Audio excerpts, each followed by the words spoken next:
My name is Cole Summers, and if you saw my last video, you're probably wondering, how did my dad not qualify for the VA housing program? So let's take a look at what the VA's program requires. The first requirement is, you own or will own the home. That's actually really good.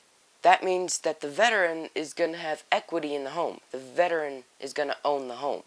The next requirement is you have to have a qualifying service-connected disability. What service-connected means is that your disability is a direct result of your military service. That's great. My dad's disabilities are service-connected. But what do they mean by qualifying service-connected disabilities? So let's take a look at the first qualifying service-connected disability. The loss or loss of use of more than one limb. What does the VA mean by loss or loss of use of more than one limb? Loss of a limb? That's simple. It's gone. It's not there. But loss of use? Just because you can't put weight on it doesn't mean you've lost use. Loss of use means it's paralyzed. You literally can't use it. Loss of use is nerve condition. But the real problem with this requirement is more than one limb. Like, what are they thinking? A guy is missing a leg, he can't get help for a new wheelchair accessible home if he's only missing one limb. But there is a catch to when you only lose one limb, and that's the next qualification. The loss or loss of use of a lower leg along with the lasting effects of a natural disease or injury. So if you just lose one limb, you have to get really unlucky and get a lasting natural disease along with it. The next two are actually pretty easy, but one of them's pretty vague. One of them says blindness. Obviously, if you're blind, you need the help. The next one says certain severe burns.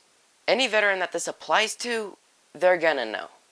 But there's one more catch if you lose only one limb.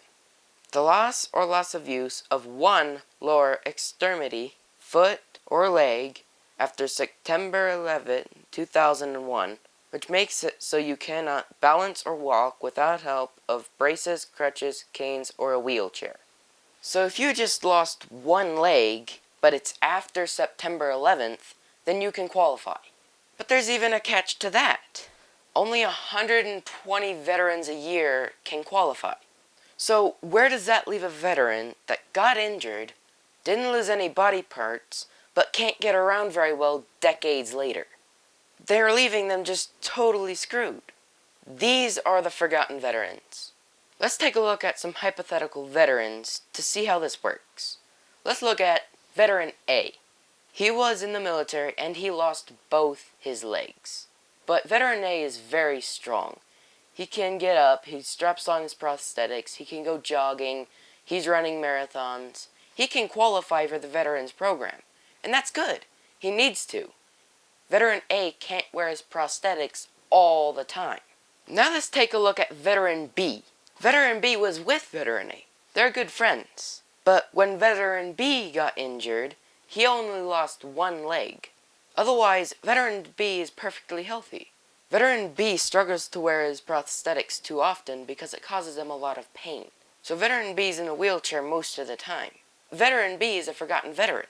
Veteran B does not qualify for housing help from the VA. Now let's take a look at veteran C. Veteran B and veteran C are pretty much exactly alike. The difference is that veteran B was injured on September 10th, 2001. But veteran C was injured on September 12th, 2001. Veteran C might qualify if he's lucky enough to apply on time. He has to be one of the first 120 people to apply on that year. But then he has to know that the VA starts their year on October 1st. So if he waits till January 1st, he's probably waited too late. Now let's take a look at veteran D, or as I'll call him, veteran dad. Veteran dad got injured decades ago, and he didn't lose any limbs, but he broke a bone, and that bone developed necrosis, which means it's dead and decaying. And he spent all those decades walking with a limp, falling, and it's really taking a large toll on his body. He has arthritis in almost every joint, can't stand up straight, and can barely walk at all. Veteran Dad is a forgotten veteran. He can't get help from the VA's housing program. If you remember from my last video, the charities that help veterans with housing, you can't qualify for those if you're not approved for the VA's program. And that's why we have forgotten veterans. Veterans who are left behind by the system.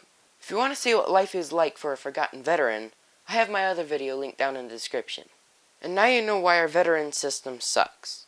In my next video, we'll look at quality of life for disabled people.